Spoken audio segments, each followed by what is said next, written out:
વડોદરા શહેરમાં ભાજપના પૂર્વ કાઉન્સિલરના પુત્ર તપન પરમારની હત્યા બાદ સંવેદનશીલ વિસ્તારમાં કાંકરીચાળાની ઘટનાઓ બની રહી છે।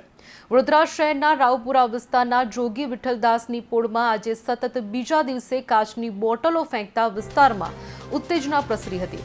રાવપુરાના જોગી વિઠ્ઠલદાસની પોળની ગલીઓમાં કાચની બોટલો ફેંકાઈ હતી। જો કે આ ઘટનામાં કોઈ જાનહાનિ અથવા તો કોઈને ઈજા ન થઈ હોય તેવું જણાઈ રહ્યું છે।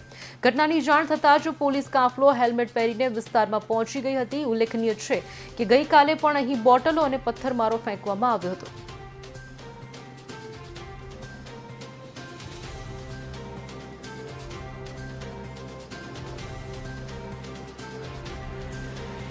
ભાઈ કાલે બોટલ આવી હતી અને આજે પણ બોટલ રોજ જે બોટલો નાખે છે અને છોકરાઓ મારા નાના અહીંયા આગળ રમતા હોય છે ભાઈ, અને પછી મારીને હંતાઈ જાય છે લોકો। કયો વિસ્તાર છે આ જોગીદાસ વિઠ્ઠલની પોળ છે।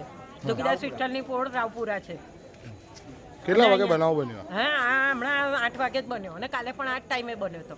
શું નામ છે? હું મારે જાગૃતિબેન રાવલ, અને 7:30-8 રોજ પેલપા પથ્થર મારશે અને પછી પોલીસ એપા જશે ને એટલે પછી આ બાજુ બોટલો મારે છે। આ લોકો એક બાજુ મારીને હંતાઈ જાય છે ને પછી પેલી બાજુ જાય છે, એવું કરે છે। બે બાજુ પથ્થર મારો ને બોટલો મારે છે। રાવડિયાવાસ જે છે ત્યાં અત્યારે પથ્થર પડ્યો છે એવો મેસેજ મળતા અમે લોકો અહીંયા આવેલા છીએ અને અહીંયા કોમ્બિંગની કાર્યવાહી ચાલી રહી છે અને લોકોને આશ્વસ્ત કરવામાં આવેલું છે કે ફરી આવું કંઈ નહીં થાય। અહીંયા જે પોલીસ પોઈન્ટ છે એમાં પણ વધારો કરવામાં આવેલો છે અને સાથોસાથ ધાબા પોઈન્ટ પણ મૂકી દઈએ છીએ, જેના કારણે લોકોને સુરક્ષાનું મહેસૂસ થાય। કેટલા લોકો ધરપકડ કરવામાં આવી? હાલ કામગીરી ચાલુ છે।